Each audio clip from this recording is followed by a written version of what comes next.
Hey all, welcome back to my YouTube channel.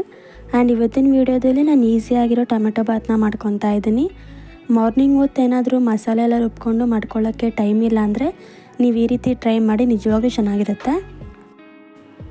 ಇಲ್ಲಿ cooker ಇಟ್ಕೊಂಡು ಅದಕ್ಕೆ 2 ಸ್ಪೂನ್ ತುಪ್ಪ ಮತ್ತು ಒಂದು ಸ್ವಲ್ಪ ಎಣ್ಣೆನ ಹಾಕ್ಕೊತಾ ಇದ್ದೀನಿ. ಎಣ್ಣೆ ಬಿಸಿ ಆದಮೇಲೆ ಇದಕ್ಕೆ ನಾನು ಸ್ಪೈಸಸ್ನ ಹಾಕ್ಕೊತಾ ಇದ್ದೀನಿ. ಲೈಕ್ ಚಕ್ಕೆ, ಲವಂಗ, ಸೋಂಪು, ಏಲಕ್ಕಿ ಮತ್ತು ಪಲಾವ್ ಎಲೆ.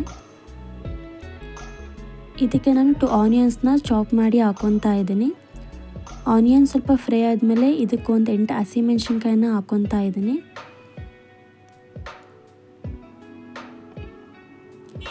ಇಲ್ಲಿ ನಾನು 2 ಸ್ಪೂನ್ ಹೋಮ್ ಮೇಡ್ ಶುಂಠಿ ಬೆಳ್ಳುಳ್ಳಿ ಪೇಸ್ಟ್ನ ಹಾಕ್ಕೊತಾ ಇದ್ದೀನಿ. ಶುಂಠಿ ಬೆಳ್ಳುಳ್ಳಿ ಪೇಸ್ಟ್ ಸ್ಮೆಲ್ ಹೋಗೋ ತನಕ ನೀಟಾಗಿ ಫ್ರೈ ಮಾಡ್ಕೊಳ್ಳಿ. ಆಮೇಲೆ ಇದಕ್ಕೆ ಒಂದು 8 ಟೊಮೆಟೊನ ಕಟ್ ಮಾಡಿ ಹಾಕ್ಕೊತಾ ಇದ್ದೀನಿ.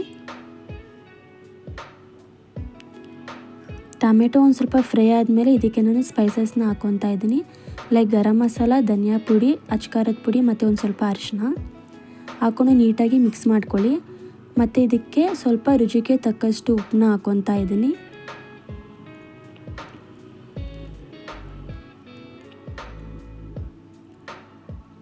ಆಮೇಲೆ ಇದಕ್ಕೆ ಸ್ವಲ್ಪ ಕೊತ್ತಂಬರಿ ಮತ್ತು ಪುದೀನನ ಆ್ಯಡ್ ಮಾಡ್ಕೊತಾ ಇದ್ದೀನಿ.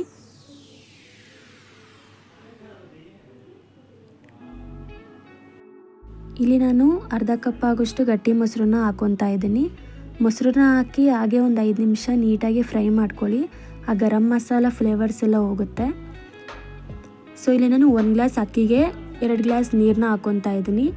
ನೀರನ್ನ ಹಾಕಿ ಒಂದು ಸಲ ಹಾಗೆ ಮಿಕ್ಸ್ ಮಾಡಿಬಿಟ್ಟು ಮುಚ್ಚಳನ ಉಲ್ಟಾ ಮುಚ್ಚಿಡಿ. ಹೀಗೆ ಒಂದು ಕುದಿ ಬಂದಮೇಲೆ ನೀವು ಅಕ್ಕಿನ ಹಾಕ್ಕೊಂಡ್ರೆ ಅನ್ನ ಉದ್ರುದ್ರಾಗಿ ಬರುತ್ತೆ, ತಿನ್ನೋಕ್ಕೂ ಚೆನ್ನಾಗಿರುತ್ತೆ. ಇಲ್ಲಿ ನಾನು 1 ಗ್ಲಾಸ್ ಅಕ್ಕಿನ ಹಾಕ್ಕೊಂಡು ನೀಟಾಗಿ ಮಿಕ್ಸ್ ಮಾಡ್ಕೊತಾ ಇದ್ದೀನಿ. ಸೊ ಹಾಗೆ ನೀಟಾಗಿ ಮಿಕ್ಸ್ ಮಾಡ್ಕೊಳ್ಳಿ. ನೀವು ಒಂದ್ಸಲ ಟೇಸ್ಟ್ ನೋಡಿ, ಉಪ್ಪು ಕಡಿಮೆ ಇದ್ದರೆ ಉಪ್ಪು ಹಾಕ್ಕೊಳ್ಳಿ. ಸೊ ಇವಾಗ ನಾನು ಕುಕ್ಕರ್ನ ಮುಚ್ಚಿಟ್ಟು ಒಂದು ವಿಸಿಲ್ನ ಬರೆಸ್ಕೊತಾ ಇದ್ದೀನಿ. ನಿಮ್ಮ ಮನೇಲಿ ಒಂದ್ಸಲ ಈ ರೆಸಿಪಿ ಟ್ರೈ ಮಾಡಿ. ನಿಮ್ಗೆ ಇಷ್ಟ ಆಗಿದರೆ ಪ್ಲೀಸ್ ಲೈಕ್ ಮಾಡಿ, ಶೇರ್ ಮಾಡಿ, ಕಮೆಂಟ್ ಮಾಡಿ. And thank you for watching.